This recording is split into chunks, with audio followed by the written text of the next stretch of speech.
Voilà comme on a dit que dans le bulbe rachidien, dans la substance grise, il y a plusieurs noyaux pour des fonctions vitales, non vitales. Il y a la naissance des voies de quelques voies extrapyramidales, surtout dans le bulbe rachidien. Il y a les noyaux vestibulospinal, le lieu de naissance du faisceau vestibulospinal qui est chargé de l'équilibration, de la régulation du tonus musculaire et de la posture pour garder l'équilibre dans nos postures. Et il y a, comme on a annoncé dès le début, la naissance des nerfs crâniens. Donc au niveau du bulbe, il y a le nerf auditif, la partie auditive. Dans le nerf auditif, il y a une partie cochléaire et une partie vestibulaire, d'accord. Donc, il y a une partie sensitive et il y a une partie motrice. Dans la partie sensitive, il y a les deux parties. Il y a une partie qui arrive, qui va prendre naissance, ou bien les corps cellulaires se trouvent au niveau du bulbe rachidien.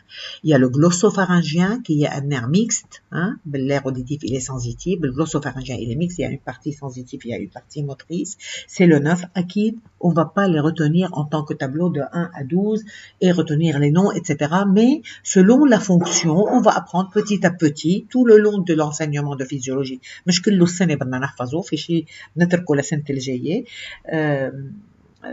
Pour savoir par exemple que le nerf vague, c'est lui qui va véhiculer les informations من الcentre cardio-inhibiteur à le cœur par exemple. Ça vient par les fibres du nerf vague.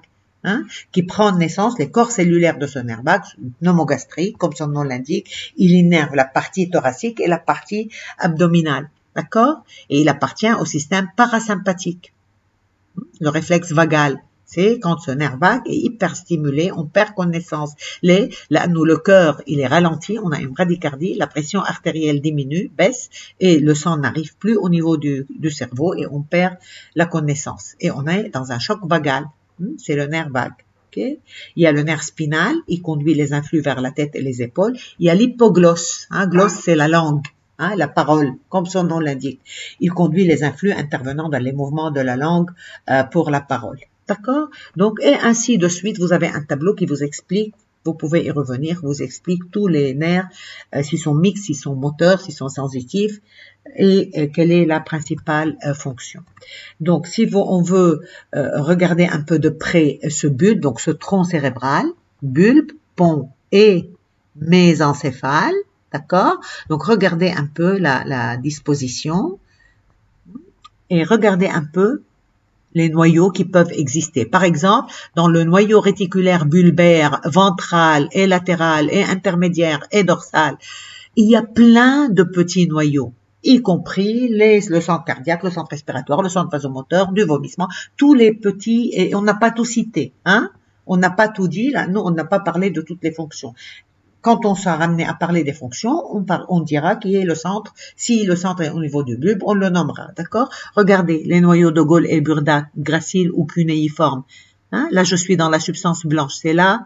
Et voilà les noyaux dans le noyau de substance grise, dans la substance blanche qui est rose. Regardez le lieu de passage du faisceau rubrospinal qui vient du mésencéphale et qui va repasser par le pont et le bulbe pour arriver à la moelle épinière.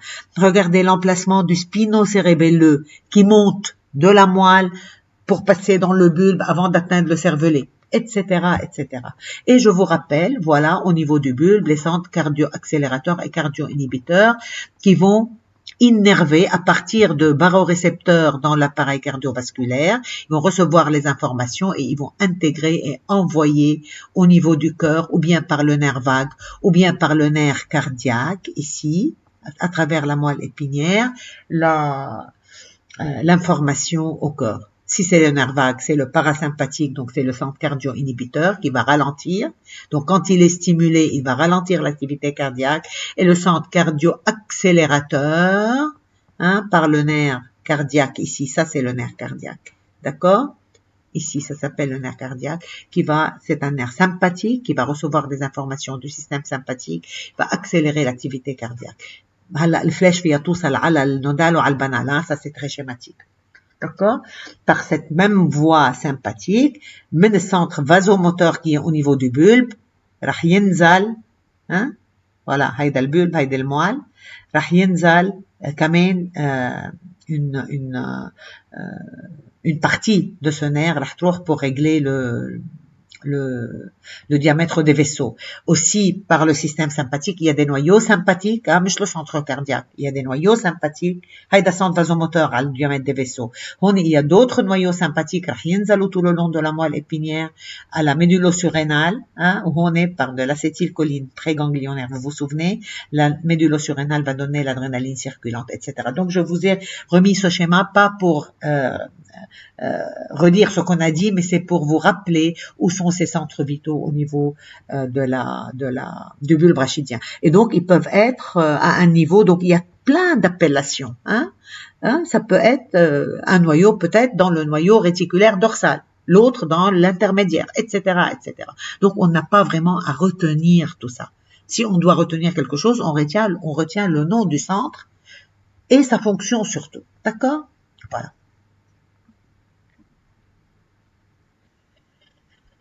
Voilà, bon, c'est pour vous rappeler toujours l'exemple. Donc, il y a d'autres réflexes végétatifs dont les centres se trouvent au niveau du bulbe, comme la fonction respiratoire, digestive, etc., etc. Donc là aussi, vous avez ventraux, latéraux, médians, etc. Donc vraiment, on n'est pas très concerné dans le cadre de ce cours par ces appellations et pour chaque noyau, on peut avoir 3-4 noms.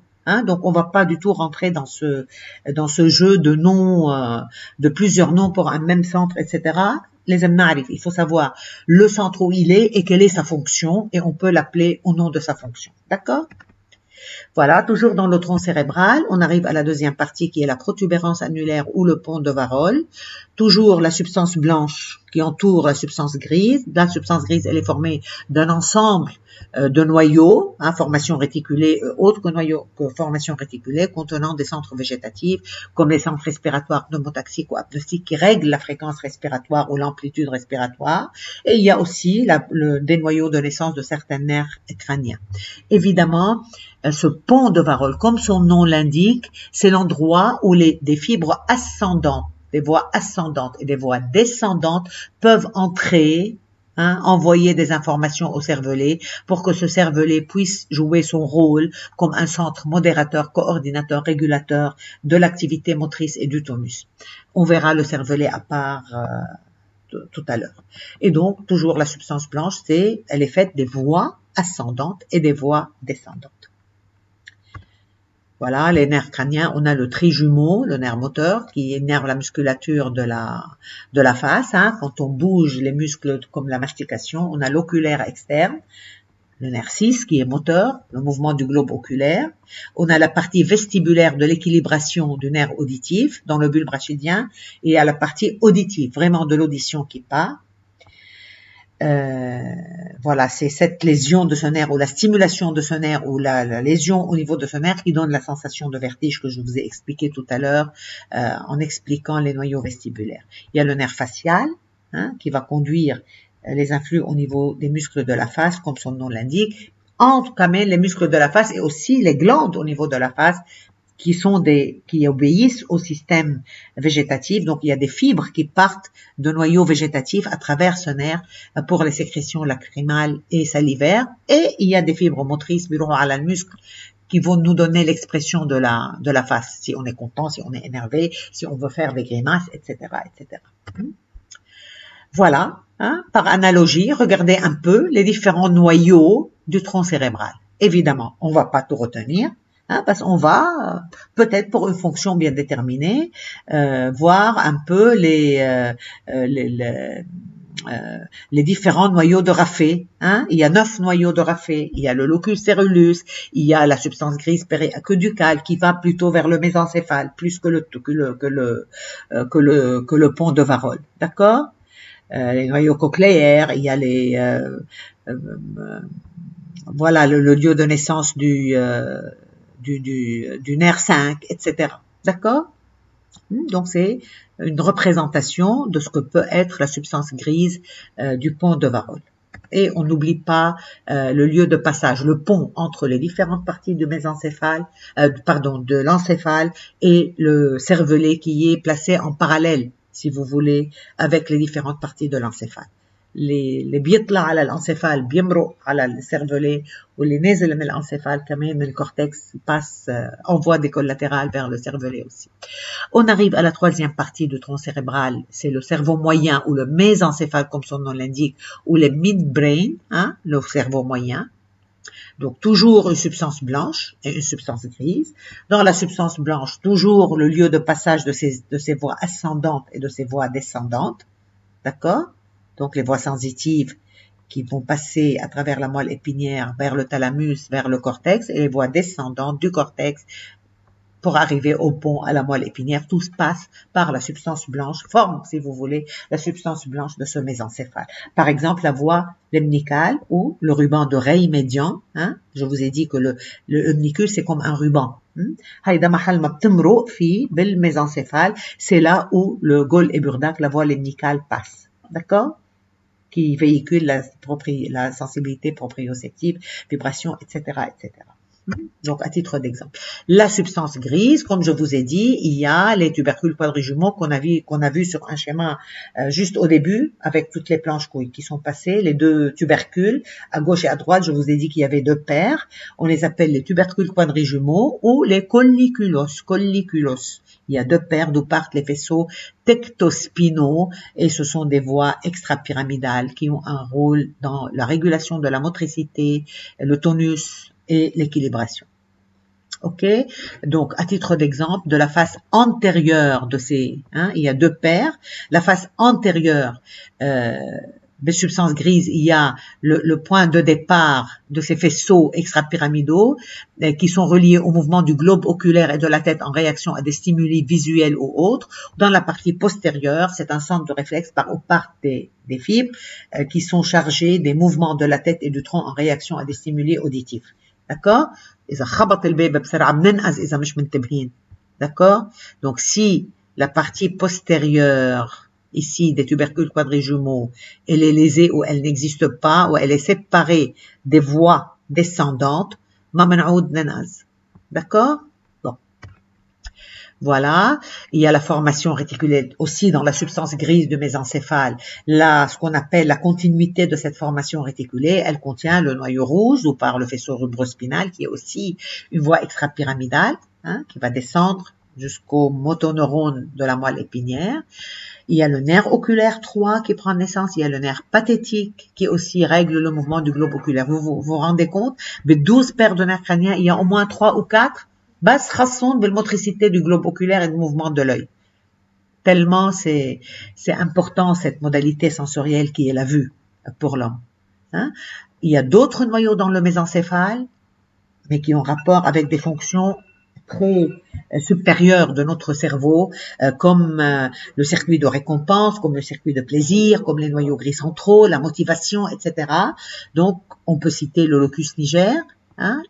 Vous la connaissez dans la maladie de Parkinson.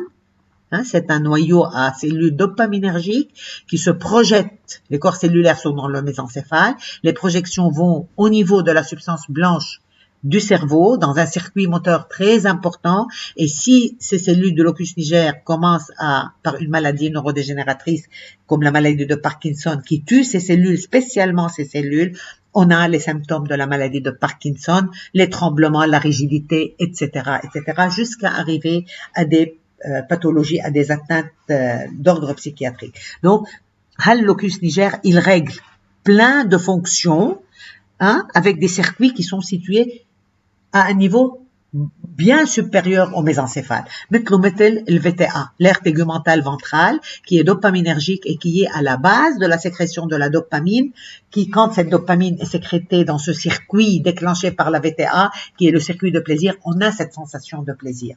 Et c'est au niveau de ces terminaisons, par exemple, axoniques des corps cellulaires de la VTA, que des drogues comme la cocaïne agissent, et elle va augmenter l'action de la dopamine dans la fente synaptique. Je vous renvoie à la dopamine en tant que neurotransmetteur dans le chapitre neurotransmetteur. Donc, c'est au niveau des cellules, des neurones de la VTA, qui est un noyau de la substance grise du mésencéphale, etc., etc. Voilà, je vous remets un peu ces planches des nerfs crâniens. Voilà le mésencéphale. Regarde le locus niger. Donc, évidemment, on a un centre. si vous voulez.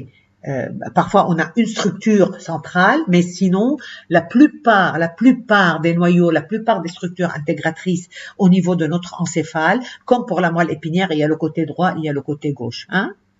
Voilà les colliculos, on a deux paires. Une paire du côté droit, dorsal et ventral, une paire du côté gauche, dorsal et ventral. Voilà le locus niger ou la substance noire, Parkinson. Il y a du côté droit et du côté gauche. Et regardez l'endroit de passage des faisceaux, descendant, corticospinal ou ascendant, etc. Il y a du côté droit et du côté gauche. Toujours, il y a un axe de symétrie dans notre nébraxe. OK? Voilà, c'est la substance grise périaqueducale qui est au niveau du mésencéphale, limite thalamus, limite diencéphale. Elle est très impliquée dans la régulation de la douleur, elle est impliquée dans la mémoire, elle est impliquée dans le comportement, etc., etc. D'accord? Le noyau rouge, le lieu de naissance de la voie rubrospinale, et ainsi de suite. Et dans ce tronc cérébral passent des pédoncules de substances blanches qui vont acheminer les informations vers le cervelet, à partir du tronc cérébral, des voies ascendantes qui vont envoyer des collatérales à travers ce pont vers le cervelet et des voies descendantes qui, à travers ce pont, vont envoyer aussi des collatérales vers le cervelet. Et regardez un peu un exemple de ce que peuvent être les noyaux à l'intérieur du tronc cérébral, كاين بالبوبل, كاين بالبون ou كاين بالmésencéphale, pour arriver au diencéphale, le thalamus et l'hypothalamus. Donc, comme je vous ai dit, tous ces noyaux, on prend l'exemple de la formation réticulée, tout le long du tronc cérébral, ça a des projections aussi bien vers le bas pour contrôler des fonctions motrices ou autres ou végétatives, ou des projections vers le haut pour participer à des fonctions cognitives, à des fonctions de plaisir, à des fonctions d'émotion, à des fonctions de mémoire, à des fonctions de sensation, etc., etc. Voilà.